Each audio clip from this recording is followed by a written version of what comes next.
नमस्कार दोस्तों, स्वागत है आप सभी का एक बार फिर से अपने इस प्लेटफॉर्म पर। मैं दीपक शर्मा करता हूं आप सभी का स्वागत। आशा है, उम्मीद है आप सभी एकदम बढ़िया होंगे, शानदार होंगे। और जीएस में पॉलिटी की क्लास नंबर 9 टॉपिक है आपका पंचायती राज यानी पंचायत और म्यूनसिपालिटी यानी पंचायत और नगर पालिकाओं को हम पढ़ते हैं। पूरे में से पूरे नंबर वाली क्लास है। जब इस क्लास के बाद आप क्वेश्चन पेपर सॉल्व करेंगे, एग्जाम में बैठेंगे, किसी दूसरे की क्लास कंपेरिजन करेंगे जो कि बच्चा करता ही है, तब आपको पता लगेगा कि जो मैं आपको ये क्लासेस दे रहा हूँ, जो ये इस समय आपको कंटेंट जो मिल रहा है, मटेरियल जो मिल रहा है, वो आपके एसएससी, सीजीएल, सीएचएसएल, एमटीएस यानी SSC, railway, Delhi police, one day exams के हिसाब से कितना इंपॉर्टेंट है, कितना महत्वपूर्ण है, बहुत इंपॉर्टेंट है ये।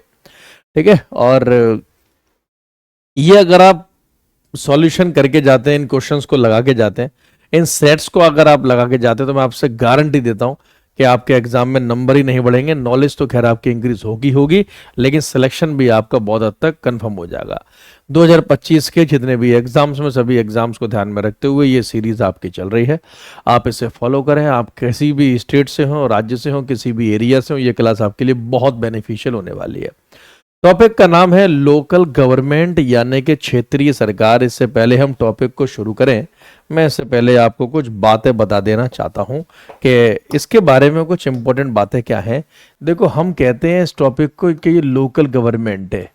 ठीक है। लोकल गवर्नमेंट को हिंदी में कहा जाता है स्थानीय या क्षेत्रीय सरकारों के नाम से इसको जाना जाता है। इसको हम कहते हैं स्थानीय सरकार या फिर क्षेत्रीय सरकार।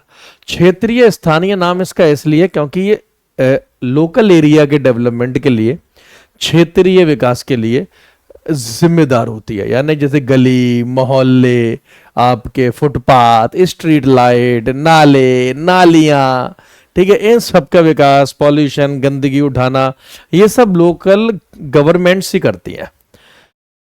अब लोकल गवर्नमेंट दो लेवल पे या दो स्तर पे काम करती है। एक तो रूरल लेवल पे यानी कि गांव के स्तर पे, यानी ग्रामीण स्तर पे काम करती है, गांव के एरियाज में काम करेगी, और एक अर्बन एरियाज में काम करेगी। कहने का मतलब यह है कि शहरी क्षेत्रों में काम करेगी। तो एक अर्बन एरियाज यानी कि शहरी क्षेत्र, और एक रूरल एरिया यानी कि गांव का क्षेत्र। गांव में, अच्छा ये शहरी है, ये शहरों में है। गांव में जो लोकल गवर्नमेंट काम करती है उसे हम पंचायत कहते हैं। क्या कहते हैं मेरे बच्चे? इसको हम पंचायत कहते हैं।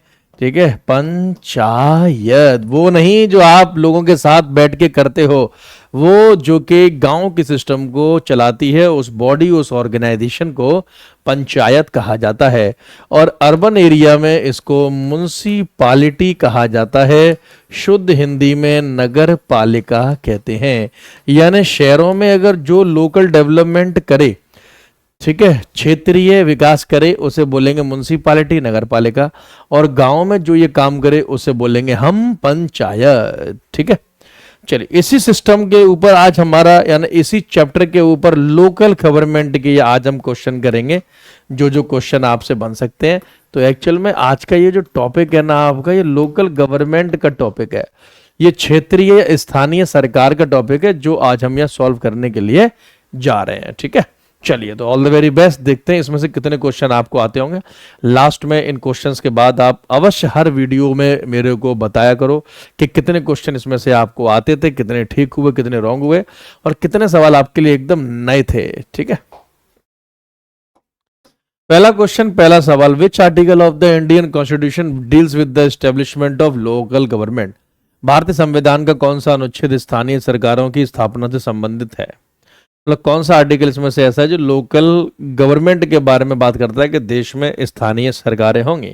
तो आर्टिकल 40 यानी कि 40, आर्टिकल 243, ठीक है, 243, 370 और 51 है। देखो, अगर हम इन आर्टिकल्स को देखें तो आर्टिकल जो 40 है, 40 में ऑर्गेनाइजेशन ऑफ विलेज पंचायत है। ये मतलब इस आर्टिकल में ग्रामीण पंचायतों का संगठन है। ठीक है, कि गांव के पंचायतों के लिए, मतलब गांव में पंचायती संगठन होना चाहिए। तो 40 जो आर्टिकल है वो डीपीएसपी है, तो वो विलेज ऑर्गेनाइजेशन की बात करता है। ठीक है, याद रखना, लोकल गवर्नमेंट स्टैब्लिश नहीं करता, सिर्फ स्टैब्लिशमेंट की बात करता है, लेकिन स्टैब्लिश नहीं करता। ये आंसर नहीं होगा। आर्टिकल 51A में आप फंडामेंटल ड्यूटीज पढ़ते हैं, मतलब मौलिक कर्तव्यों के बारे में पढ़ते हैं, तो ये भी आंसर नहीं होगा। आर्टिकल 370 जो 370 आप पढ़ते हैं वो J&K के स्पेशल प्रोविजन से संबंधित है या था, तो ये भी आंसर नहीं होगा। एक ही आपका बचा आर्टिकल 243, यानी ऑप्शन नंबर बी आंसर हो जाएगा कि article 243 establishment of local government यानी क्षेत्रीय या स्थानीय सरकार की स्थापनाओं से संबंधित है ये, ठीक है। The 3 tier structure of Panchayati Raj system does not include, Panchayati Raj व्यवस्था की त्रिस्तरीय संरचना में निम्न में से कौन शामिल नहीं होता, यानी 3 स्तर की जो पंचायती राज व्यवस्था है उसमें क्या शामिल नहीं होता है? ग्राम पंचायतें, पंचायत समिति, जिला परिषद या स्टेट पंचायत। सवाल नंबर 2 आप सभी के सामने। देखो इसका आंसर हो जाएगा ऑप्शन नंबर डी। डी बोले तो हैशटैग आपके दीपक सर यानी कि मैं। तो जीएस बाय दीपक शर्मा के नाम से टेलीग्राम अवश्य ज्वाइन कर लो, क्योंकि उस पर आपको पीडीएफ पीपीटी वगैरह सब कुछ देखने के लिए मिलेगा, ठीक है। ये हम जो कर रहे हैं ये आपको उसी टेलीग्राम पर ही मिलेगा। दीपक दास शर्मा के नाम से इंस्टाग्राम आईडी भी है, ठीक है। तो GS bye Deepak Sharma Telegram, दीपक दास शर्मा इंस्टाग्राम, ठीक है। तो हम ये बोल सकते हैं ग्राम पंचायत, पंचायत समिति, जिला परिषद, ये तीनों पंचायती राज के 3 टायर में शामिल होते हैं। 3 टायर का मतलब होता है यानी कि 3 लेवल की बात हो रही है कि गांव के विकास के लिए कितने स्तर पे सरकार, लोकल गवर्नमेंट हमारे यहाँ काम करती है, 3 स्तर पे काम करती है, जिसमें विलेज लेवल पे यानी गांव के स्तर पे ग्राम पंचायत काम करती है। ये हो गया पहला लेवल, ठीक है। तो गांव के लिए ग्राम पंचायत है। गांव में पंचायत समिति काम करती है ब्लॉक लेवल पे, ब्लॉक जिसे हम तहसील भी कह सकते हैं कि तहसील स्तर पे काम करती है। ये हो गया सेकंड लेवल यानी कि दूसरा स्तर। जिला परिषद जो है वो डिस्ट्रिक्ट लेवल पे काम करती है, जिला स्तर पे काम करती है, और ये हो गया आपका तीसरा स्तर यानी कि तीसरा लेवल। तो हम बोल सकते हैं कि जो 3 टायर पंचायती राज सिस्टम है उसमें जिला परिषद आती है, ग्राम पंचायतें आती हैं और जिला परिषदें आती हैं, ठीक है, पंचायत समिति आती है, लेकिन स्टेट पंचायत यानी राज्य पंचायतें उसका हिस्सा नहीं है। चलिए बहुत बढ़िया। The term of office for elected members of panchayat is, पंचायतों के निर्वाचित सदस्यों का कार्यकाल कितना होता है?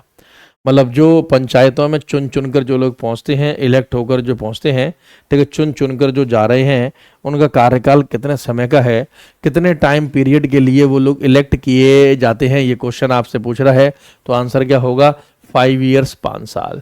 तो कहने का मतलब यह है कि पंचायत में पंच हो, पंच का मतलब मेंबर्स हो, जितना भी कोई भी मेंबर्स हो, प्लस सरपंच हो यानी कि प्रधान हो, सरपंच भी लिख सकते हैं, प्रधान भी लिख सकते हैं, इन दोनों का ही कार्यकाल 5 ईयर 5 साल का होता है, ठीक है।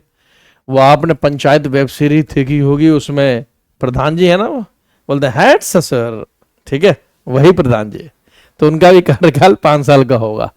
वैसे मैं आपको बताऊं पंच और सरपंच यानी सभी पंचों को मिला के, सभी सरपंच को मिलाकर ही ग्राम पंचायत कहा जाता है। ये मैं आपको थोड़ी एक बेसिक जानकारी दे रहा हूं जो इतनी बेसिक नहीं होती। चलिए सवाल number 4। The head of the gram panchayat is known as, gram panchayat के प्रमुख को क्या कहा जाता है? तो उसे सरपंच कहा जाता है। वैसे तो देखो तीनों ही नाम है, उसको मुखिया भी कहते हैं, प्रधान भी कहते हैं, याद रखिएगा। ग्राम पंचायत के हेड को मुखिया भी कहते हैं, प्रधान भी कहते हैं, लेकिन फिर भी तीनों में अगर ऑप्शन में किसी एक को चुनना हो तो सरपंच कहा जाता है। और मेयर, मेयर को हिंदी में महापौर कहा जाता है। महापौर जो है वो म्युनिसिपैलिटी का हेड होता है यानी कि नगर पालिका का हेड होता है। ये म्युनिसिपैलिटी का हेड है, ये नगर पालिका का हेड है, ठीक है। म्युनिसिपैलिटी नगर पालिका का अध्यक्ष होता है आपका महापौर या mayor. The finance commission for panchayat is appointed by the, पंचायतों के लिए वित्त आयोग को कौन नियुक्त करता है? तो पंचायतों के लिए जो फाइनेंस कमीशन का अपॉइंट करने का जो काम है, नियुक्त करने का जो काम है, देखो अगर फाइनेंस कमीशन देश के लिए होता यानी कि केंद्र सरकार के लिए होता या फिर पूरे देश के लिए होता, नेशन के लिए होता, इंडिया के लिए होता, तो आंसर ऑप्शन नंबर ए हो जाता।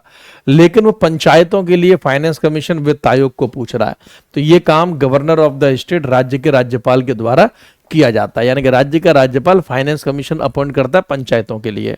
और राज्यपाल की पोस्ट किस आर्टिकल में संविधान के, तो 153 आर्टिकल, यानी 153 जो आर्टिकल है, जो 153वां जो अनुच्छेद है, वो आपके राज्यपाल के अपॉइंटमेंट यानी कि नियुक्ति की बात करता है।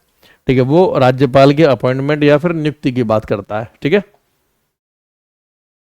Which of the following statement best explains the difference between 73rd and 74th Amendment Act? निम्न में से कौन सा कथन 73वें और 74वें संशोधन अधिनियम के बीच का अंतर अच्छी तरह से बताता है, बताओ। तो ABCD में से जो है आपका कौन सा ऑप्शन है, वैसे इसमें सी ऑप्शन लिखें, और मैं आपको बताऊं कि आंसर भी आपका, चलो इन तीन में से कोई एक है। डी टाइप नहीं हो पाया, कोई बात नहीं, माफ कर दो स्टाफ को। ABC तीन ऑप्शन है, तीन में से कोई एक आपका आंसर मतलब होगा। कौन बेस्ट अंतर करता है, तो 73rd amendment act introduce Panchayati Raj system in rural India and 74th amendment act introduce municipality system in urban India. 73वें संविधान संशोधन अधिनियम ने ग्रामीण भारत में पंचायती राज व्यवस्था और 74वें ने शहरी भारत में नगर पालिका व्यवस्था लागू की। पहला ही आंसर है, इसी में हमें अंतर पता लग गया, एकदम सही बात है। 73वें संशोधन के लिए तो ग्राम पंचायतें आई हैं और 74वें संशोधन के तहत हमारी म्युनिसिपैलिटी आई है शहरों के लिए। और ये दोनों ही अमेंडमेंट हमारे 1992 में हुए हैं, यानी कॉन्स्टिट्यूशन को, संविधान को कानूनी अमली जामा पहनाने के लिए, कॉन्स्टिट्यूशनल स्टेटस प्रदान करने के लिए दो अमेंडमेंट हुए हैं, एक 73वां एक 74वां लोकल गवर्नमेंट के लिए। तो हम यहां पर ये बोल सकते हैं कि 73rd amendment and 74th amendment, इन दोनों ही अमेंडमेंट मतलब संशोधन का संबंध, इन दोनों ही अमेंडमेंट या फिर संशोधन का संबंध किसके साथ है, लोकल गवर्नमेंट के साथ है, चाहे वो शहर के लिए हो या फिर गांव के लिए हो। और दोनों ही अमेंडमेंट 1992 में हुए हैं, याद रखना। ठीक है, दोनों अमेंडमेंट 1992 में हुए हैं। सातवां question, which state first started the Panchayati Raj system in India. चलिए, ये क्वेश्चन आपसे पूछ रहा है, भारत में सबसे पहले किस राज्य ने पंचायती राज व्यवस्था शुरू की। राजस्थान, मध्य प्रदेश, आंध्र प्रदेश और बिहार। तो देखो, इंडिया में सबसे पहले पंचायती राज सिस्टम को लेकर आया राजस्थान। राजस्थान में सबसे पहले पंचायती राज सिस्टम आया है, वो भी 2 अक्टूबर 1959, 2 अक्टूबर 1959 को। ठीक है, 2 अक्टूबर 1959 को पंचायती राज सिस्टम, पंचायती राज व्यवस्था को हम लोग लेकर आए हैं देश में। आप देख सकते हैं जवाहरलाल नेहरू ने पंचायती राज व्यवस्था का उद्घाटन किया नागौर जिले में। कौन सा जिला भैया, नागौर जिला। कब किया, 2 अक्टूबर 1959 को। ठीक है, क्योंकि इस दिन गांधी जी का बर्थडे होता है। तो ये काम राजस्थान में हुआ, कहां हुआ, नागौर डिस्ट्रिक्ट में हुआ, नागौर जिला। साथ साथ लेते हुए चलना, ना मैं स्पीड ज्यादा रखता हूं ना ही रखता हूं कम। नागौर जिला, 2 अक्टूबर 1959। ठीक है, याद रखना, नागौर जिला राजस्थान। गांधी जी की जयंती है उस दिन, हम जन्म दिवस के तौर पे मनाते हैं। लेकिन आपसे पूछा जाए, चलो ये तो फर्स्ट स्टेट हो गया जहां पंचायती राज लागू हुआ, लेकिन पंचायती राज को लागू करने वाला सेकंड स्टेट यानी दूसरा राज्य कौन सा था, तब आंसर आपका आंध्र प्रदेश हो जाता। मतलब दूसरे नंबर पर पंचायती राज को इंडिया में लागू करने वाला था आंध्रा, कहने का मतलब है आंध्र प्रदेश। वो भी आप देखो, एक सेकेंड, ये आंध्र प्रदेश ने दूसरे नंबर पर लागू किया, और आंध्र प्रदेश ने इसको लागू किया 11 अक्टूबर 1959 को, यानी 11 अक्टूबर 1959 को। तो 2 अक्टूबर राजस्थान, ठीक है, और 11 अक्टूबर आंध्र प्रदेश। ठीक है, तो आंध्र प्रदेश ने 11 अक्टूबर को लागू किया है, 11 अक्टूबर 1959 को। ये दो फैक्ट आप याद रखना। जो मैंने सेकंड वाला फैक्ट आपका बताया वो लीक से एकदम हट गया, ये इंफॉर्मेशन आपको बहुत कम स्थानों पर मिलेगी। द नेशनल पंचायती दिवस इज सेलिब्रेटेड ऑन, राष्ट्रीय पंचायती दिवस कब मनाया जाता है, तो राष्ट्रीय पंचायती दिवस मनाया जाता है 10 अप्रैल, 14 अप्रैल, 24 से 25 अप्रैल, तो आंसर होगा 24 अप्रैल को। 24 अप्रैल को राष्ट्रीय पंचायती दिवस, नेशनल पंचायती डे के तौर पर हम और आप ऑब्जर्व करते हैं हर साल। ये आपका स्टैटिक जीके में भी काम आएगा, ये आप स्टैटिक जीके के हिसाब से भी याद कर लो, वहां पे जो डेज वगैरह वाला टॉपिक रहता है उसमें आपको बहुत फायदा होगा। अब 24 अप्रैल को ही हमने ये वाला दिवस क्यों मनाया है, क्योंकि 24 अप्रैल को याद रखना, 24 अप्रैल को राष्ट्रपति ने जो पंचायती राज एक्ट जो आया था, यानी कि जो कानून बना था, 73वां संविधान संशोधन जो मतलब हुआ था 24 अप्रैल 1993 को, इसको राष्ट्रपति ने मंजूरी दी थी, यानी कि सिग्नेचर कर दिया था कि ठीक है भाई अब ये होगा। तो 23 अप्रैल को तो मंजूरी मिली, 24 अप्रैल से वो एक्ट, पंचायती एक्ट लागू हो गया। तो इसकी घोषणा मतलब फिर बाद में प्रधानमंत्री जो थे डॉक्टर मनमोहन सिंह ने 2010 में मतलब की थी कि भाई अब 24 अप्रैल को इसी तौर पे मनाया जाएगा, पंचायती दिवस के तौर पे मनाया जाएगा, क्योंकि 24 अप्रैल 1993 को, ठीक है ना, केम इनटू इफेक्ट, ये लागू हो गया। ठीक है, हम ऐसे लिखेंगे केम इनटू इफेक्ट, यानी पंचायती राज लागू हो गया। ठीक है, लागू हुआ।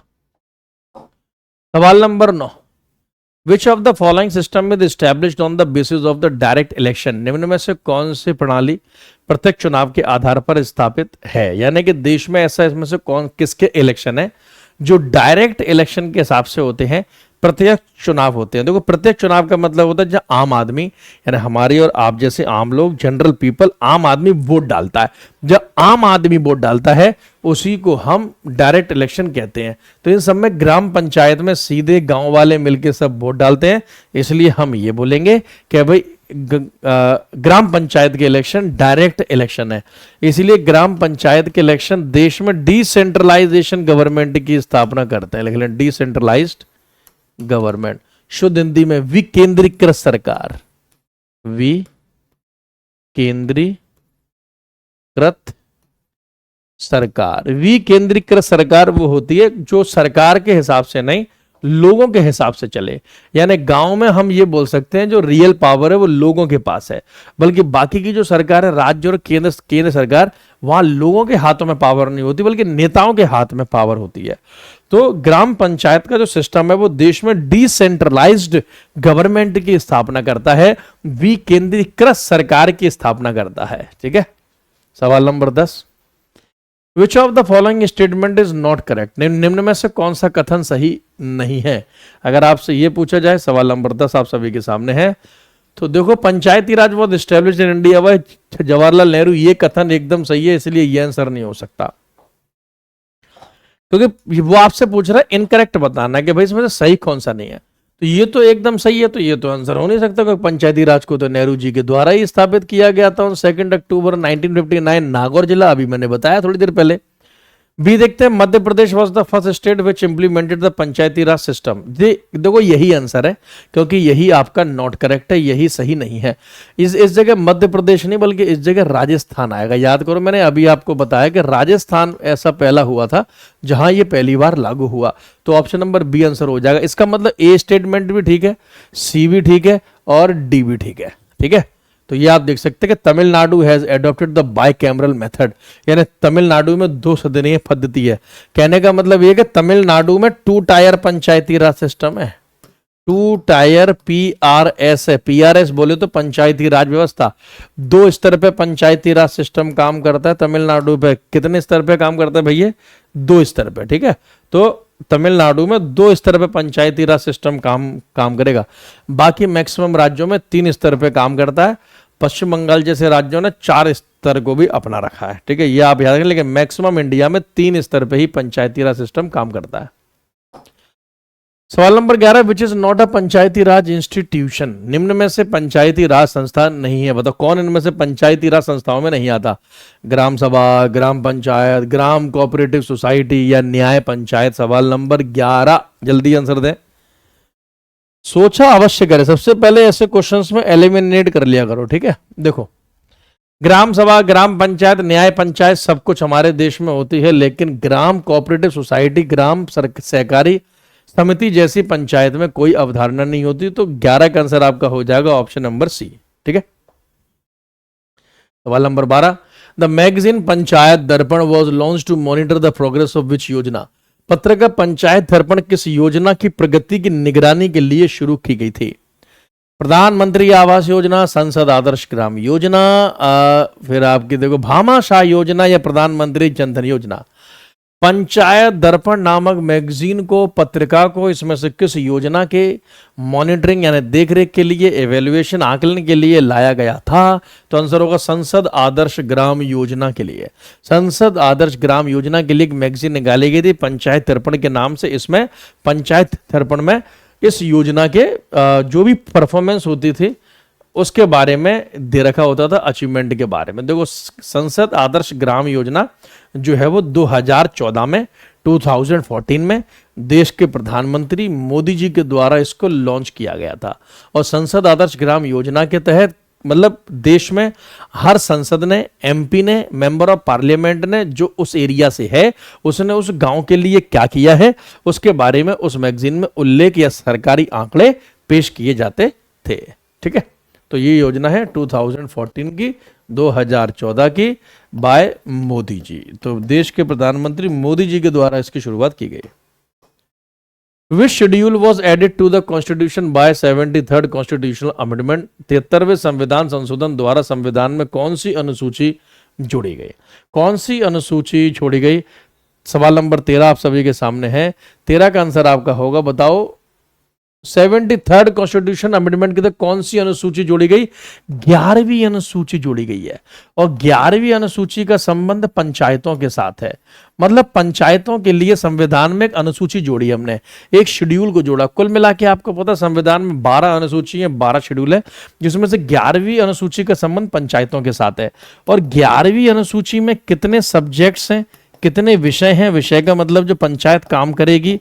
तो 11वीं अनुसूची में विषय है 29 यानी कि 29 विषय ऐसे हैं जो पंचायतों के लिए दे रखे कि पंचायत ये सारा काम करेंगे। ठीक है। यही अगर आपसे पूछ ले 12वीं अनुसूची, तो 12वीं अनुसूची के लिए 74वां संशोधन हुआ था, 74वां अमेंडमेंट हुआ था। और 12वीं अनुसूची का संबंध म्युनिसिपैलिटी मतलब नगर पालिका के साथ है। और 12वीं अनुसूची में कुल मिलाकर 18 सब्जेक्ट, 18 विषय हैं। जब भी किसी सब्जेक्ट को पढ़ो तो उसका पोस्टमार्टम कर दो बहुत आसान वे में।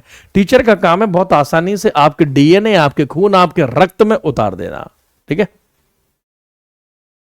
ये आपको लिस्ट मैच करनी है। सूची 1 है, सूची 2 है, ये सूची 1 है यानी लिस्ट 1 है, ये लिस्ट 2 है, ये कोड है, इसके हिसाब से आपको मैच कर देना भाई कौन किससे क्या मिलेगा।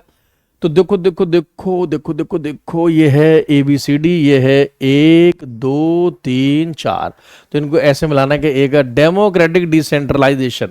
देखो डेमोक्रेटिक डिसेंट्रलाइजेशन की अगर हम बात करें तो बलवंत राय मेहता कमेटी, डेमोक्रेटिक डिसेंट्रलाइजेशन की बात बलवंत राय मेहता कमेटी ने कही है। और बलवंत राय मेहता कमेटी की स्थापना 1957 में हुई थी। तो ए का होगा 3 यानी जहां ए का 3 है वही आंसर हो सकता है। तो आपका एक तो बी ऑप्शन से हट गया और सी ऑप्शन से हट गया क्योंकि इसमें ए का 4 दे रखा है, बल्कि ए का आंसर होगा 3। ठीक है। यानी या तो आंसर है ए या फिर आंसर है डी। 74वां संशोधन का संबंध जो है, 74वां संशोधन नगर पंचायत, यस पंचायत, नगर पंचायत के साथ है क्योंकि शहरों में नगर पंचायत होती है। ठीक है। तो आपका आंसर यानी कि हो जाएगा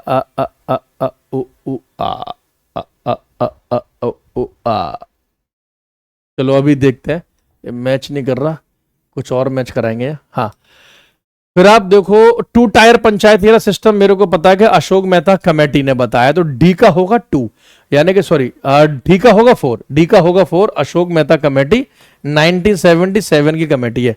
डी का 4, ए का 3। तो डी का 4, ए का 3 दोनों में अभी भी आंसर नहीं निकला है। चलिए आप देखो डेमोक्रेटिक पंचायती राज इलेक्शन, पंचायती राज इलेक्शन 73वां संविधान संशोधन है। तो यानी कि देखो ये ऑप्शन बी का 2B नगर पंचायत तो सी का होना चाहिए 1। तो सी का 1 यहां पर है यानी पंचायती राज इलेक्शन के लिए 73 है और नगर पंचायत के लिए 74 है। यस, आपका हो जाएगा ऑप्शन नंबर डी आंसर आ जाएगा जी। तो मैं यहां आपको मतलब लिख दूं कि ए का 3 होगा यानी ए का तीसरा है, सही है, और बी का 2 होगा यानी कि बी का आपका दूसरा है। 74वां संशोधन नगर पंचायतों से संबंधित है। नगर पंचायत क्या चीज है ये मैं अभी आपको समझा दूंगा, ठीक है। Which of the following committee is not concern with the Panchayati Raj, किस कमेटी का संबंध पंचायत के साथ नहीं रहा है? देखो मुझे यह पता है कि वीकेआरवी कमेटी का संबंध इकोनॉमिक्स के साथ है, ठीक है, अर्थशास्त्र के साथ है, वो भी नेशनल इनकम के साथ है, तो इसका आंसर हो जाएगा ए। इसका मतलब हम ये समझ सकते हैं कि बाकी की जो तीनों कमेटी हैं इनका संबंध पंचायतों के साथ रहा है। अभी तो बोला बलवंत राय मेहता कमेटी ने 3 टायर पंचायती राज सिस्टम बताया है। बलवंत राय मेहता कमेटी ने यह कहा कि 3 स्तर पर पंचायत को काम करना चाहिए। अशोक मेहता 2 टायर की बात करेगा, यानी 2 स्तर की बात करेगा कि 2 स्तर पे पंचायती राज सिस्टम लागू होना चाहिए। 3 स्तर का मतलब गांव, तहसील और जिला, और 2 स्तर का मतलब हो गया सिर्फ गांव और जिला, यानी कि तहसील स्तर बीच में से हटा दो, ठीक है। सवाल number 16, where was the first municipal corporation setup in India, Bharat में पहला नगर पालिका निगम कहां स्थापित हुआ था? तो पहला म्युनिसिपैलिटी ऑफिस की अगर हम बात करें तो वो हुआ था मद्रास में। पहला म्युनिसिपैलिटी नगर पालिका मद्रास में आया, वो भी 1687-88 में, 1687-88 में, और बॉम्बे और कलकत्ता में आया था 1726 में, यानी 1726 में, ठीक है। तो दूसरे नंबर पे बॉम्बे और कलकत्ता, पहले नंबर पे मद्रास, यानी पहली नगर पालिका की स्थापना देश में मद्रास में हुई है। सवाल number 17, which of the following article contains provision regarding municipality, निम्न में से कौन से अनुच्छेद नगर पालिकाओं से संबंधित प्रावधानों की समाहित करते हैं? मतलब किस आर्टिकल में नगर पालिकाओं को लेकर, म्युनिसिपैलिटी को लेकर आर्टिकल है, किस आर्टिकल से लेकर किस आर्टिकल तक नगर पालिकाओं का जिक्र है, आपसे यह पूछा जा रहा है। तो 243 से लेकर 243 तक नगर पालिकाओं के बारे में, यानी म्युनिसिपैलिटी के बारे में सारे आर्टिकल हैं, जो भी इनके काम है। देखो आप ये आर्टिकल जरा ध्यान से देखना। अच्छा, वीकेआरवी राव कमेटी 243 से 243 तक सब नगर पालिका के हैं। जैसे 243 P, Q, 243 243 T, U, V, W, X, Y, Z, फिर Z A, Z B, Z C, Z D, Z F, Z G, ऐसी 243 से 243 ओ तक ये सिर्फ पंचायतों को लेकर है, ये ग्राम पंचायतों को लेकर है। तो आप ये बात एक याद रखना कि ये तो म्युनिसिपैलिटी के, लेकिन सिर्फ 243 से और 243 ओ तक ये ग्राम पंचायतों को लेकर है। इन आर्टिकल्स या अनुच्छेदों का संबंध ग्राम पंचायत के साथ है, ठीक है, ये ग्राम पंचायतों को लेकर बात करते हैं। Which of the following part of the Constitution contains provision regarding municipality, संविधान के निम्न में से कौन सा भाग नगर पालिकाओं से संबंधित प्रावधानों को शामिल करता है? यानी म्युनिसिपैलिटी संविधान के किस भाग में है? तो म्युनिसिपैलिटी पार्ट 9A में है। भाग 9A में ये दे रखा है कि भाई संविधान में एक म्युनिसिपैलिटी नगर पालिका होगी जो शहरों के लोकल डेवलपमेंट के लिए काम करेगी, ठीक है। Question number 19, which of the following article of the constitution dealt with the establishment of the Nagar panchayat, municipal council and municipal corporation, संविधान के निम्नलिखित में से कौन सा अनुच्छेद नगर पंचायत और नगर पालिका परिषद और नगर निगमों से संबंधित है? सवाल नंबर 19 आप सभी के सामने है। देखो 243 आपसे दे रखा है, इसी में अगर आप देखें 243 क्यू आर्टिकल को आप जरा देखो, क्यू ऊपर होगा ना, QRST Q 243 to constitution of municipality, यानी कि नगर पालिकाओं के संविधान की बात कर रहा है कि नगर पालिकाओं के अपने भी नियम कानून मतलब होंगे। तो constitution deal with the establishment of municipality 243 Q article होगा। ऐसे ही मैं आपको वो पूरी PDF शेयर कर दूंगा जिसमें सारे आर्टिकल हैं, ABCD से लेके 243 के जो भी आर्टिकल है सब आपको PDF में मिलेगा। और ये PDF आपको GS बाय दीपक शर्मा के नाम से जो टेलीग्राम है वहां मिलेगी। जैसे कि मान लो ये नाम लिखा हुआ है, यहां सिर्फ GS और लगा लो बस। तो GS बाय दीपक शर्मा के नाम से जो टेलीग्राम है वहां आपको PDF मिलेंगे सारे। अब municipal council is situate in the area which, नगर पालिका परिषद उस क्षेत्र में स्थित होती है जो, बताइए। देखो म्युनिसिपल काउंसिल कहां होती है? तो म्युनिसिपल काउंसिल आपको वहां मिलेगी जो स्मॉल अर्बन एरिया, यानी छोटे छोटे जो शहरी क्षेत्र है, छोटे छोटे शहरी क्षेत्रों में आपको म्युनिसिपल काउंसिल यानी कि नगर पालिका परिषद देखने के लिए मिलेगी। ठीक है। लार्ज अर्बन एरिया में जो मेट्रो सिटीज हैं वहां पे आपका म्युनिसिपल कॉरपोरेशन होता है, यानी नगर निगम होता है, वहां पे नगर निगम होता है, याद रखिएगा। और ऐसे शहर जो गांव से शहर बनने की ओर है वहां नगर पंचायत होती है। मैं आपको बताऊं 3 प्रकार की नगर पालिका होती हैं, 3 प्रकार की म्युनिसिपालिटी या नगर पालिका है। पहली प्रकार की तो है जिसे नगर पंचायत कहते हैं, वो ये ऐसे एरिया में मिलेगी जो गांव से शहर बनने की ओर है, ठीक है। दूसरी म्युनिसिपल काउंसिल कहते हैं, जो क्वेश्चन में आपसे पूछा जा रहा है, नगर पालिका परिषद, ये ऐसे एरिया में जो छोटे छोटे शहर हैं, ठीक है, बड़े शहर नहीं हुए हैं।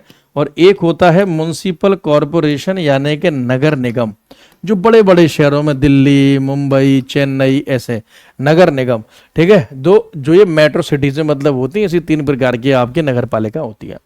तो ये 20 क्वेश्चंस थे आपके, बहुत रफ्तार में मैंने आपको कराया ताकि आपको कम से कम टाइम लगे, कम से कम टाइम में आपका सब कुछ हो जाए। इस क्लास को आप पूरा मतलब फॉलो करना, ठीक है। ये पीडीएफ मैं आपको जीएस बाय दीपक शर्मा के नाम से शेयर कर दूंगा। बाकी की पॉलिटी की क्लास के लिए अपने इसी चैनल पर, ये जो आपका प्लेटफॉर्म है दीपक शर्मा सर जी के जीएस के नाम से, पॉलिटी की प्लेलिस्ट बनी हुई है, सारी वीडियोस आपको वहां मिल जाएंगे, ये भी आपकी प्लेलिस्ट में ऐड कर दी जाएगी, ठीक है। और बाकी ज्योग्राफी की भी प्लेलिस्ट है, वहां पे भी ज्योग्राफी की भी कुछ क्लासेस आ चुकी हैं। बहुत जल्द स्टैटिक जीके की टॉपिक वाली क्लास में आप सबके लिए स्टार्ट करने वाला हूं, उसे अवश्य फॉलो करें, बहुत शानदार क्लास होने वाली है वो। Thank you so much, bye bye, take care, all the very best guys.